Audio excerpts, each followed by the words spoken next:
የትግራይ ክልል የጨለማና የፍርሃት ድባብ ሆኗል ይላሉ ከሞት ያመለጡት የክልሉ ወጣቶች።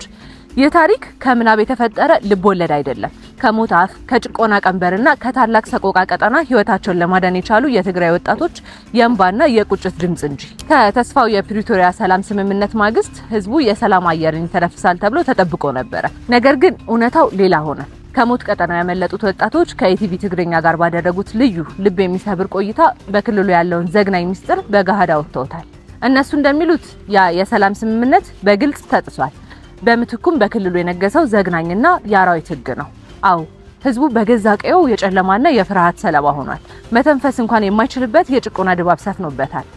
ይህ ሰላም ጠል ቡድን ወጣቶችን ከወላጅ እናቶቻቸው እቅፍ በኃይል እየነጠቀ ይወስዳል።